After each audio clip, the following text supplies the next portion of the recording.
Halo, assalamualaikum warahmatullahi wabarakatuh. Berjumpa lagi dengan Menik Cibogo. Saya ucapin terima kasih yang sudah mengklik video ini dan semoga nontonnya sampai habis pula.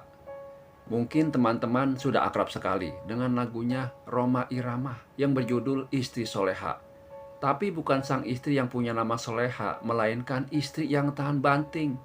Mau hidup susah kagak ngeluh, hidup seneng kagak lupa diri. Nah, cerita kali ini saya akan menceritakan sebuah kisah pasangan suami istri di mana sang suami yang berpenghasilan pas-pasan, namun istrinya sangat setia. Di zaman seperti ini, Bang, di mana kita hidup semuanya sangat perlu yang namanya money atau uang. Tapi bukan zaman sekarang aja kayaknya, Bang. Dari zaman dulu juga begitu. Oh iya ya. Kalau gitu, kita mulai ceritanya. Seorang wanita cantik memberinya selembar uang Rp50.000. Ternyata ini adalah uang siluman atau yang kemudian dikenal dengan nama uang balik. Uang inilah yang pada akhirnya membuatnya kaya raya. Lantas apa yang kemudian terjadi? Sebut saja lelaki yang sejatinya berwajah tampan itu adalah Danu. Penulis mengenalnya berkat jasa seorang teman yang kebetulan juga temannya Danu.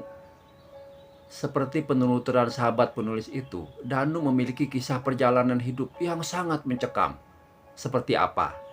Danu membeberkan kesaksiannya. Malam itu, entah malam yang keberapa kalinya, aku dan istriku harus tidur dengan menahan lapar. Maklumlah, pekerjaanku yang hanya sebagai pengepul barang rosokan klasteri yang setiap hari keliling dari kampung ke kampung dengan sepeda butut memang tidak menentu pendapatannya. Hampir setiap hari, kami hanya bisa makan 2 piring nasi dan sayur bening dan secobek sambal terasi. Kalau kebetulan dapat rezeki agak lumayan, barulah kami bisa makan dengan ikan goreng atau telur asin. Kebetulan siang hari tadi hujan turun lebat sekali, sehingga aku tidak bisa leluasa melakukan aktivitasku keliling kampung biasa membeli koran atau botol-botol bekas. Alhasil, tak ada kelebihan uang yang bisa kubawa pulang, kecuali rasa letih dan kepala yang pusing akibat kehujanan hampir seharian. Selepas sholat isya, aku dan istriku hanya makan sisa sayur asem. Bukan sayur yang udah asem, melainkan sayur asem, sayur yang ada asemnya. Tuh Mbak Winnie tahu banget tuh. Tahu Bang, sayur asemnya tinggal kuahnya doang. Nasi pun hanya tinggal sepiring dan kami makan bersama. Walau begitu, aku masih tetap merasa beruntung. Meski kehidupan ekonomiku carut-marut, istriku tetap setia mendampingiku. Dia juga termasuk orang yang tekun dalam beribadah. Ternyata aku tidak salah memilih Kartika sebagai pendamping hidupku. Dia tidak hanya cantik seperti Mbak Windy dan soleha seperti Mbak Presa. Namun dia juga istri yang sangat sabar dalam menghadapi segala macam cobaan. Namun, cintanya yang tulus ini membuatku merasa bersalah. Sebab aku tidak bisa membahagiakan Kartika, jangankan memberinya harta yang berlimpah. Untuk memberinya kehidupan yang layak, aku tidak bisa melakukannya. Sungguh, bila ingat semua itu, tak terasa air mataku mengalir seperti air terjun. Aku merasa telah menjadi lelaki yang tak berguna. Nasib buruk sepertinya telah menjadi bagian dalam hidupku. Bukannya aku pemalas atau tidak mau bekerja keras. Aku sudah berusaha dengan sungguh-sungguh dalam mencari rezeki.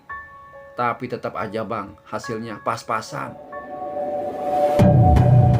Dika, sampai kapan hidup kita akan begini terus? Cetusku sambil memandangi wajahnya yang ayu. Sabar ya Mas, mungkin ini cobaan dari Allah. Jawabnya singkat. Coba kalau dulu aku sekolah sampai sarjana, pasti hidup kita tidak akan susah begini, kataku menggerutu. Sudahlah, jangan menyalahkan keadaan. Tidak baik terus-menerus mengeluh, timpalnya dengan bijak. Kartika atau biasa aku memanggilnya Tika, memang selalu menjadi sumber pencerahan batin bagiku. Dia adalah api semangat hidupku dalam mengarungi kehidupan di dunia ini. Setiap kali aku merasa putus asa, setiap kali aku terjatuh, maka dia selalu ada dan menjadi malaikat yang seolah tak pernah bosan mengulurkan tangannya untukku. Rasanya berdosa sekali bila aku menyakitinya. Hingga suatu malam, Aku duduk menyendiri di bibir sumur tua yang sudah tak terpakai lagi, jaraknya sekitar 50 meter dari belakang rumahku. Waktu itu hatiku memang sedang galau, memikirkan kenyataan hidup yang kualami. Sambil membiarkan lamunanku berkelana entah kemana, mataku seakan tak berkedip memandang langit yang penuh dengan taburan bintang. Apalagi malam itu bulan purnama. Sinarnya yang terang menjadi mahkota di malam nan sunyi itu. Entah pukul berapa tuh ya, aku juga tak tahu. Sebab aku memang tak pernah memiliki jam tangan yang bagiku adalah sebuah barang mewah. Yang pasti malam itu suasana sudah sangat sepi. Tak ada suara orang lewat. Bahkan suara jangkrik pun seolah tidak terdengar. Ya, malam yang hening. Rasa dingin mulai menyelimuti tubuhku. Ketika menyadari kesendirianku yang sedemikian sempurna, tiba-tiba aku merasa takut sekali. Entah kenapa bulu kuduku mendadak merinding. Aku bergegas bangkit dari tempat itu.